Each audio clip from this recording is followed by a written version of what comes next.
Johnny Carson's 3 decades on The Tonight Show brought an enormous variety of guests to late-night television, from beloved comedians to controversial public figures. While Carson himself tended to avoid taking strong political or cultural positions, his show occasionally became a stage where guests made comments that audiences later viewed as racially insensitive, tone-deaf, or reflective of the less examined attitudes of earlier decades. Looking back, several appearances stand out, not because the guests were definitively racist, but because their remarks or personas provoked backlash, debate, or retrospective criticism regarding race. These moments highlight how much public attitudes have evolved and how live television often exposed the fault lines of American culture. One frequently cited example is Don Rickles, the insult comic who built an entire career on deliberately offensive humor. Rickles appeared many times on Carson's show, and although his racially charged jokes were framed as satire and delivered to all ethnicities, modern viewers often find portions of his act uncomfortable. Rickles regularly made quips about African Americans, Asians, and Native Americans, using stereotypes in ways that drew laughter then but would be widely condemned now. Carson admired Rickles' quick wit, but even he occasionally winced when Rickles pushed too far, which created memorable tension between vintage comedy and shifting cultural expectations. Another name often discussed is Buddy Hackett, whose humor sometimes leaned into broad ethnic caricature. On one episode, Hackett's impersonations of various minority groups drew criticism from civil rights commentators who felt the routine reinforced outdated stereotypes. At the time, Hackett defended his approach by saying he exaggerated everyone, including his own Jewish background. Still, the Tonight Show segment remains an example of how comedic norms in the 1970s sometimes collided with emerging conversations about representation and respect.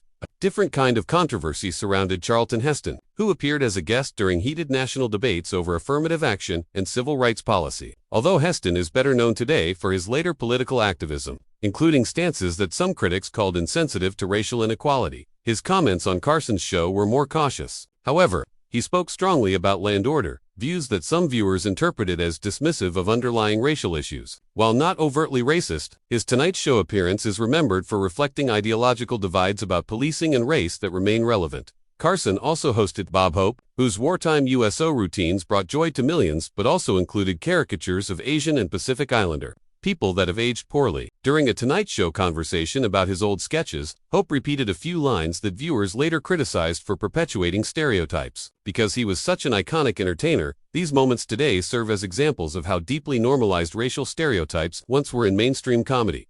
Among political figures, George Wallace, the former governor of Alabama, is perhaps the most unmistakably associated with segregationist views. When Wallace appeared on The Tonight Show, Carson treated him with surprising cordiality, engaging him in a discussion about his presidential ambitions. Although Carson challenged some of Wallace's positions, the governor's presence alone was unsettling to many black viewers who saw him as a symbol of institutional racism. Wallace's Tonight Show appearance is one of the clearest cases where the guest's public record not an offhand remark during the show brought the issue of racism directly into the spotlight. Moment often revisited involves Sammy Davis Jr. Not because Davis was racist, he was the target, not the perpetrator. During a panel discussion with Jack Benny attempted a joke about race that Davis gamely played along with, but modern audiences find the exchange awkward. Benny's comment wasn't malicious, but it reflected an era when white entertainers sometimes treated racial identity as a punchline without considering the implications. The incident is frequently cited as an example of structural insensitivity rather than overt prejudice.